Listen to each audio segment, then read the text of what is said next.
Episode number 3408. Title: May the Holy Spirit Protect. Little flower को अपने सामने देखकर मुक्का अब उसके चेहरे की ओर बढ़ रहा था। ह्यूमन एम्परर ने अपनी आंखें घुमाई। उसने अपने दूसरे हाथ से लिटिल काव्या के शरीर को ऊपर उठाया और उसे लिटिल फ्लावर की मुट्ठी के सामने ला खड़ा किया। ह्यूमन एम्परर सिर्फ लिटिल फ्लावर को रोकना चाहता था। उसने लिटिल काव्या को लिटिल फ्लावर की मुट्ठी रोकने के लिए ढाल की तरह इस्तेमाल करने की योजना नहीं बनाई थी।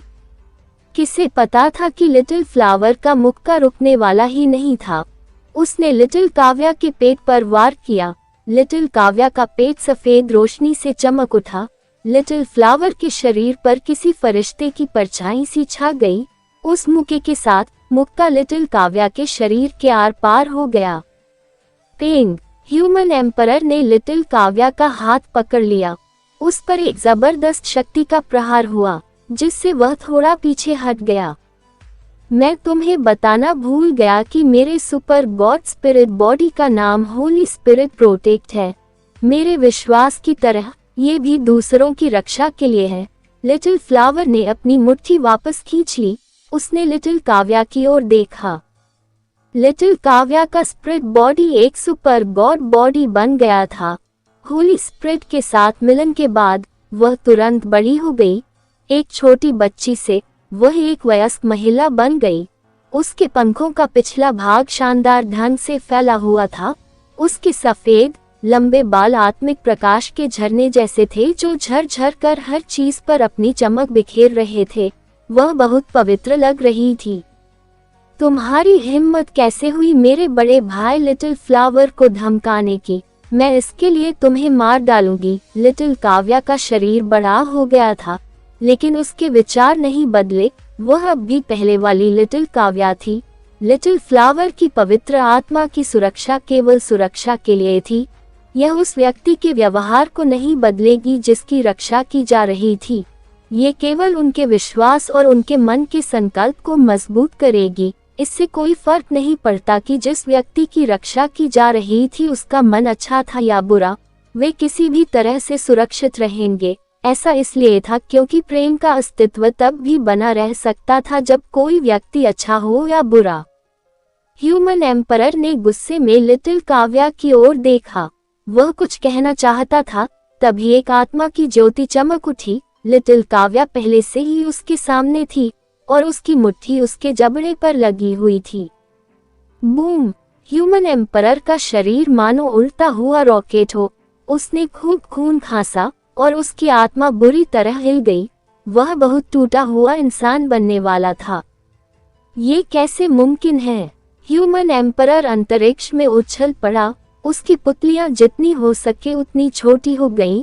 उसे यकीन नहीं हो रहा था कि लिटिल काव्या इतनी तेज थी कि उसका अपना शरीर उसके हमले का जवाब नहीं दे पा रहा था। ह्यूमन एम्परर की शासन शक्तियों ने स्पेस गार्डन को घेर लिया था, लेकिन लिटिल काव्या के मुक्के ने उसे तोड़ दिया। जो लोग पहले अंतरिक्ष में जमे हुए थे, जिनमें गॉड केओस पार्टी और स्पेस गार्डन गुट के लोग भी शामिल थे, वे आजाद हो गए। आजाद होने के बाद वे बस भयभीत नजरों से शून्य में देखते रहे। उन्होंने देखा कि लिटिल काव्या, जो एक पवित्र आत्मा की तरह थी, ह्यूमन एम्परर को पागलों की तरह पीटने के लिए आगे बढ़ रही थी। लिटिल काव्या इतनी छोटी थी कि उसने पहले कभी जेनो आर्ट का अभ्यास नहीं किया था। आमतौर पर वह बस कुछ पैर और मुक्के से लड़ने के हुनर सीख लेती थी। अब जब लिटिल काव्या पागल हो गई थी, तो वह अपने दुश्मन पर वार करने के लिए ज्यादातर अपनी मुट्ठियों और पैरों का इस्तेमाल कर रही थी।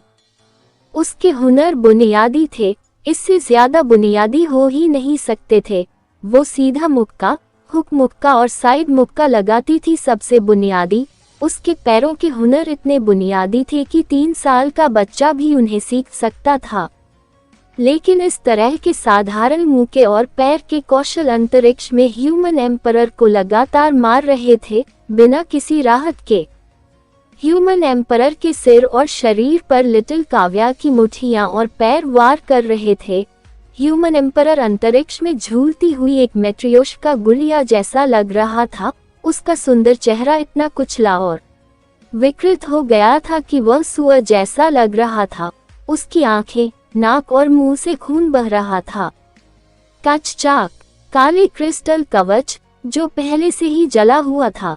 लिटिल काव्या के मुंह के बल के कारण एक बड़ा हिस्सा गिर गया।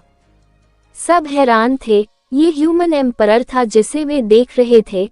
वह एक अजय सत्ता थी जो 33 स्काइज पर राज करती थी। दुनिया को तबाह करने के लिए उसके एक ही मुंह की जरूरत थी। वह ऐसी सत्ता थी कि जेनो हॉल लीडर भी उसके साथ टेंगो करने से कतराता था।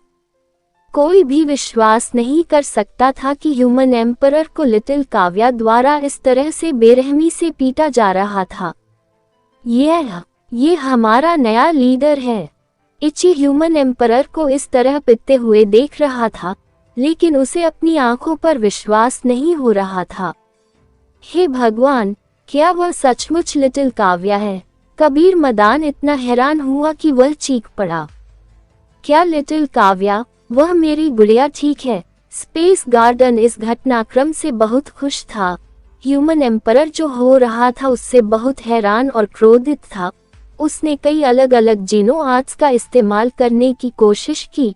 इससे कोई फर्क नहीं पड़ता था कि वह समय और स्थान की जीनो आर्ट थी, क्योंकि लिटिल काव्या के सामने किसी भी प्रकार की जीनो आर्ट काम नहीं करती थी।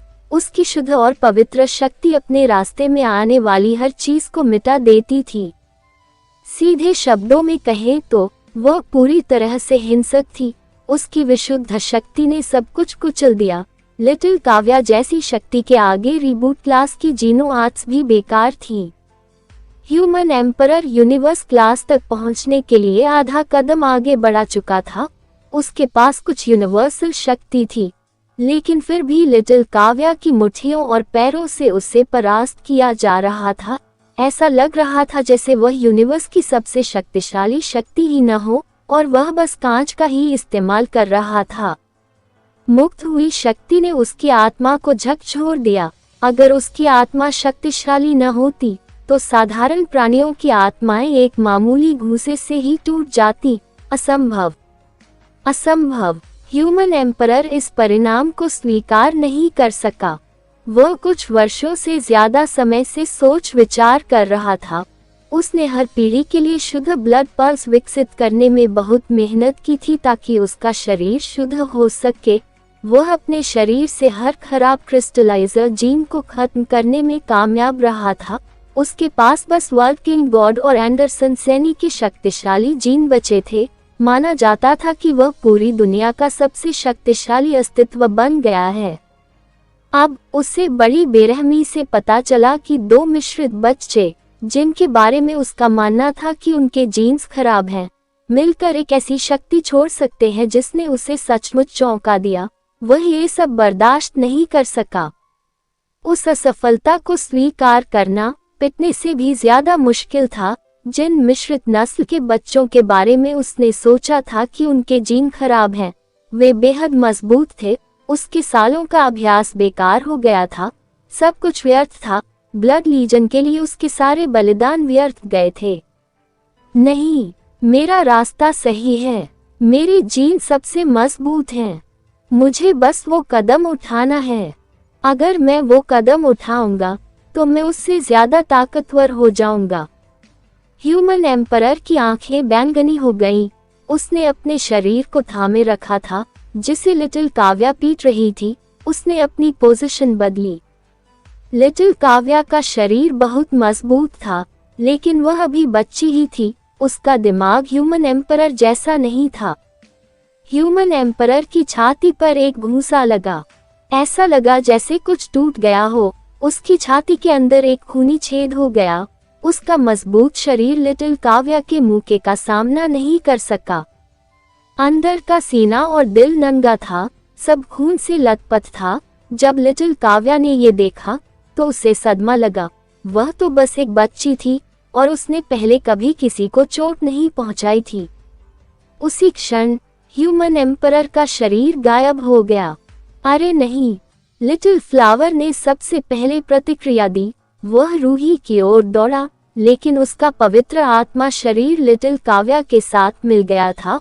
उसके लिए वापस जाने में बहुत देर हो चुकी थी। वो कमजोर था। रूही तक पहुंचने से पहले ही ह्यूमन एम्परर रूही के पीछे आ गया था। उसने रूही की गर्दन पकड़ ली और दूसरे हाथ से लिटिल फ्लावर को मुक्का मारकर दूर धकेल दिया। बेवकूफ, मेरी माँ को छोड़। लिटिल काव्या गुस्से से लाल हो गई। वह ह्यूमन एम्परर के सामने चमक उठी और उसका चेहरा नष्ट करने की इच्छा से उसे घूरने लगी। ह्यूमन एम्परर ने रूही को उठा लिया। लिटिल काव्या अपनी मुट्ठी वापस खींच पाती, इससे पहले ही उसने उसे रोक दिया। ह्यूमन एम्परर ने दूसरा हाथ घुमाया, जिससे एक धूसर और काली ब्रह्मांडीय शक्ति लिटिल काव्या पर टूट पड़ी। उसने लिटिल काव्या के शरीर को उड़ा दिया। अश्लील, तुम बेशर्म हो। कबीर, मदान और बाकी सभी लोग हैरान और गुस्से में थे। गॉड केओस पार्टी के कई डरावने जीव भी इसे देखकर बुरे लग रहे थे। उन्होंने पहले भी ऐसा किया था, लेकिन वह गॉड केओस पार्टी का लीडर था। दुनिया के बाकी सभी लोगों के सामने उसे ऐसा करते देखना बहुत ही भद्दा लग रहा था।